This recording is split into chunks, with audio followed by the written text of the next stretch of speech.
Hello, Star Wars Galaxy of Hero players. This is Andy Teixeira. Yesterday, or actually this month, is the 15th anniversary of Star Wars Knights of the Old Republic MMO, or not MMO, role RPG game for Xbox and PlayStation and PC back in the day. Or it was just Xbox Play. I don't know what systems it was all on. Sorry. But because of that, the HK47 login reward is actually the second prediction of my prediction videos that I was talking about, the last two HK prediction videos. I talked a little bit when I was talking about HK and a few other things happening. And then just yesterday, I know I'm recording this a day late, at least the morning late, but I want to let everyone know that Knights of the Old Republic characters are coming to the game. That's exciting. That's really exciting. So I was actually predicting, well, some people were predicting just Revan, and I bet some were predicting the Ebon Hawk crew members. I was aiming more for Ebon Hawk crew members because I'm predicting that they want to release Revan and eventually probably the Jedi Exile, Mitra Sirik, in a Legendary or Hero's Journey-esque event. So, yeah, there's going to be some interesting things coming this month. So, yeah, celebrating the 15th anniversary of KOTOR. So this July marks the anniversary of Knights of the Old Republic, created by BioWare back in the day. And that's huge. 2003 is when this game came out. Oh, man, this is exciting. Of course, back then I didn't really play the game until 2006 or 8 because I didn't really have a viable system until I got the first Xbox. Right before getting close to around the time of Halo 1 and 2 is going crazy. But when I played it, oh man, I loved the game. It was a blast to play. Then I kept playing it. Then I got KOTOR 2 and started playing that. So that's exciting. That's some exciting news. So to celebrate the anniversary, we are thrilled to bring some more beloved characters from KOTOR to SWGOH. KOTOR to SWGOH. Haha. Including light side companions such as Jedi Padawan Bastila Shan, the Jedi Jolee Bindo, the Rutian Twi'lek Mission Veo, the Wookiee Zaalbar, and the lovable utility droid T3M4. So we're getting 5 light side characters from KOTOR 1. Now, we already have some KOTOR style characters in the game. One being HK47, the login reward. Second, we have we have 4 KOTOR 2 characters. Visas Mar, Sion, Traya, the Triumvirate, Sion, Traya, and Nihilus are in the game. We also have some Star Wars The Old Republic MMO characters, being the Sith Marauder, Sith Trooper, Sith Assassin. Yes, you can kind of debate that they were in during the time of KOTOR 1 and 2, but really I feel like the skins or the look of the Marauder, Assassin, and Trooper are from SWGOH, just because the Trooper's armor is literally SWGOH armor, as well as the other two.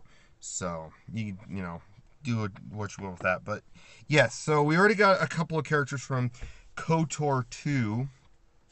Now we're getting some light side characters from KOTOR 1. It makes me wonder if they're going to also have a month where they bring in a couple of the dark side ones. So, let's see. Let's go over this really quickly. So, we got HK47 as a companion. Obviously, we're not going to talk about Revan, so we're leaving Revan out of the picture for now. We got HK47. We got Bastila Shan. We got Jolee Bindo. We got Mission, Zaalbar, and T3M4. That's 6 of the 9 characters. There was a couple missing. One is Carth Onasi. Okay, Carth Onasi, the very first companion you legitimately get, because Trask Olger or something like that dies on the ship you are trying to rescue Bastila from. You don't have Canderous Ordo, the bounty hunter Mandalorian. Well, he's a bounty hunter at that time, and I've talked about this one before in in my last HK47 predictions kind of video. I'm glad this is really good. So yeah, Canderous Ordo's not in. It makes me wonder with Canderous Ordo. I bet they might have another month where they add some more KOTOR characters, and they add those 3, or they save Candor's Ordo for a Mandalorian release. He would still have a tag of Bounty Hunter just because it would make sense because he was a Bounty Hunter when you run into him on Terrace. And then as soon as he leaves, he just kind of does his own Mandalorian thing. Especially if you read the book Revan, he does go off, spoilers, he does go off to go get the Mandalore's armor and helmet and becomes Mandalore the Preserver, which is why he's Mandalore in KOTOR 2.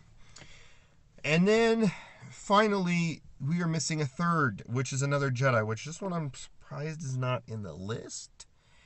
But they are missing Juhani, the KOTOR, the cat-like humanoid.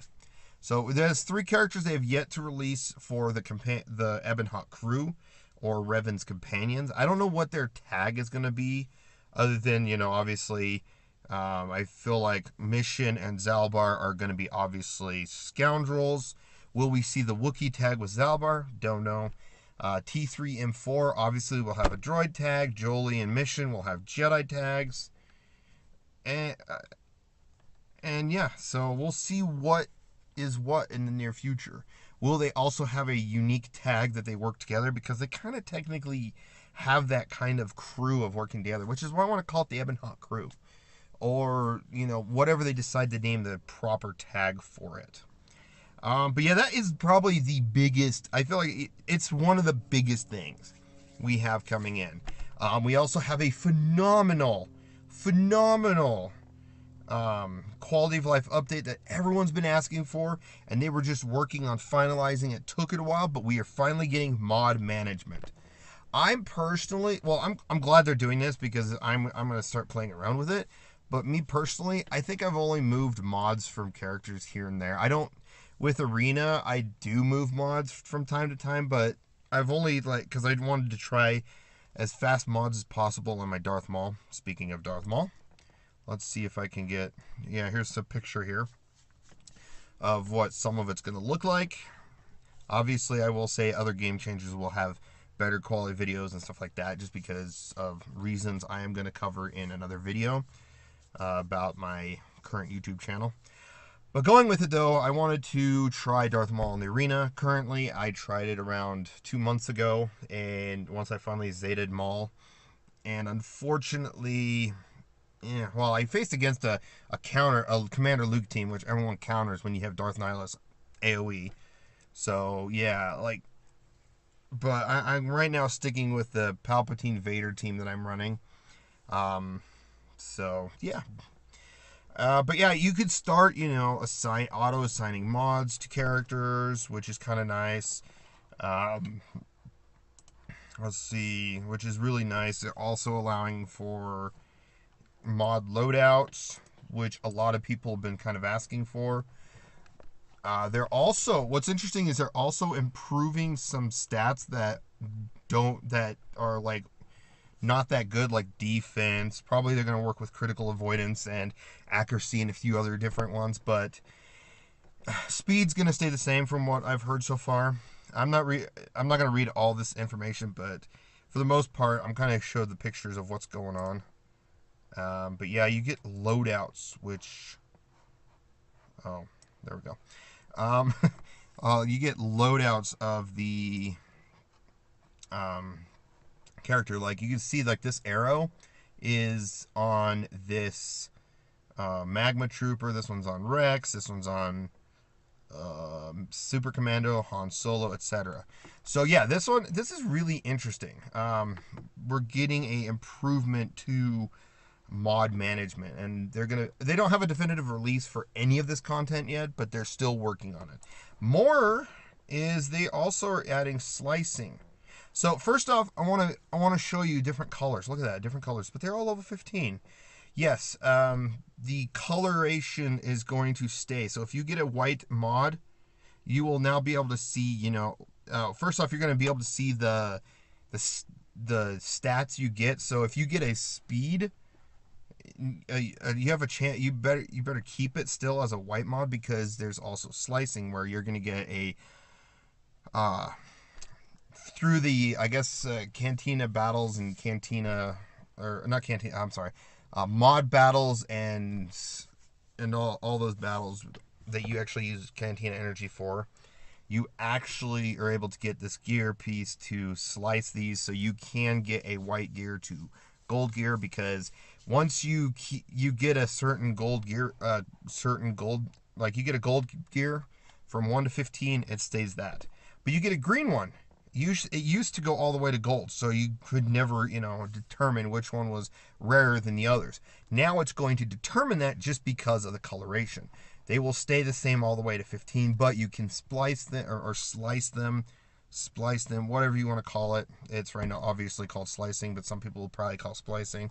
And you could take a white mod all the way to gold, a green mod to gold, blue mod. Yeah, so gold is the rarest, and then you got purple, blue, green, and white. So that's the rarity levels. So yeah, bear with that. So let's see, and is there any others? Nope, that's it. So that is some of the exciting stuff going on with mods. More in depth, I will have the link in this forum post in the description below. So stay tuned for that. But I don't know. Once I saw that, I was at a friend's house eating some food.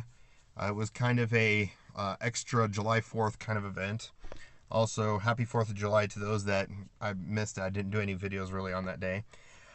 But yeah, I went to hang with a friend. We're out barbecuing, and I was like, I just decided to look up on YouTube just to see, who's posting what. Just quickly skim through the new stuff so I can plan ahead to when I want to watch what I plan on watching. And lo and behold, the Game Changers already had info out on this, and I'm like, oh, dude, look at this, because he actually plays SWGOH, and he's played KOTOR, and we're big KOTOR fans. And I'm like, dude, do you see this? And he's like, whoa. We're all excited talking about it for the next couple hours. So yeah, it was fun though, and that's the reason why I was at a friend's house. So that's why I wasn't, able to upload last night. Plus, when I got home, I was having fun with a game called Borderlands 2. Because hey, why not? It's a fun first-person collection shooter. But yeah, anyways, so. For the most part, I'm excited that KOTOR characters are coming into the game. I'm kind of hoping in the near future, when they release a Mandalorian faction, that they'll bring in Candace Ordo. Possibly they could link over to KOTOR 2 and bring in Mandalore. And if they want to, they could also add Mira. She's a bounty hunter, but she was also a slave to the Mandalorians, if you hear her backstory. She obviously left it, but she got some training for it, which is probably how she became a good bounty hunter, or a great bounty hunter to be exact. But yeah, I'm excited. So a few things I want to address with the KOTOR characters right before I end is one, T3 and 4 well, first off, I hope HK47 gets a rework. It didn't say anything about that, but I'm hoping, a lot of you guys are hoping, he needs a Zeta. He also needs his leadership revamped, and I feel like HK47 deserves another special ability. What? I don't know. He can go in two different ways, being a tank or a very durable attacker, like he already is. So hopefully he gets, something to that level. He needs some more damage output if he's an attacker, even a durable attacker. So we'll see what happens to him. I'm hoping, again, he gets a rework. Second, T3 and 4. I hope he becomes another droid that makes droids viable. I am someone that really loves the idea of droids in the arena. I just barely started getting close to finishing 7-star droids. Starting to gear up a couple of droids like HK and IG-88 when the droid meta just kind of plummeted. And that was because of Chase coming out and all that kind of stuff coming out. And yeah, so this is what I'm hoping for, though. This is literally what I'm hoping for. T3 and 4 is another similar R2-D2 in a way, where he gives a decent amount of unique support buffs, like maybe accuracy, tenacity, because R2 is missing tenacity for the group, which they could always save tenacity for a rework on R2 whenever they bring out the D Squad. I talk about them a lot. So yeah, we'll see really what happens and what becomes of these characters. My assumption, this is assumption only, we're going to start seeing some of the characters next week, starting Monday to Wednesday, somewhere around there. We'll see, and then we'll see a couple of marquee events. I hope the first two characters are Bastila and T3 and 4, as well as a reworked HK47 because he deserves that rework. And we'll see what happens from there. T3 and 4, I'm also hoping that he's the marquee event that actually has the a basic special, a unique. It's kind of like R2D2 because he's a very popular, famous. Well, R2D2 is more famous than him, but for KOTOR time era, he is really a popular, famous utility droid, and you get to play as him on submissions in KOTOR 2. So he has a blaster ability, which is this little thing extending out. So we'll see what happens. And of course, maybe just the end of last month, we got a Master Yoda rework with the Yoda event, legendary event, because they gave him the marquee or the mythic event and stuff like that. So with that being said, we didn't get any other Jedi rework, which I feel like one thing was wrong. They should have updated General Kenobi a little bit, give him a little bit more durability, give his leadership a little more flexibility with Jedi. But we're going to be getting Bastila and Jolee Bindo. Again, I don't know why Juhani's not in here, but they chose these characters, which is fine. I can understand. And also Juhani is not really a popular character. I didn't really like her that much. I like Jolee Bindo. He has some of the best one-liners and all these comments that he likes making. But anyways, hopefully we get these two Jedi that will really help Jedi work, especially in the Sith arena or Sith raid and stuff like that. So we'll see what happens. And I will obviously be ready to cover these characters and events when they come. So stay tuned for that. Again, thanks for watching. Let me know what you guys think in the comments below about this big news. This is huge. Huge. Again, thanks for watching. You guys have a wonderful day.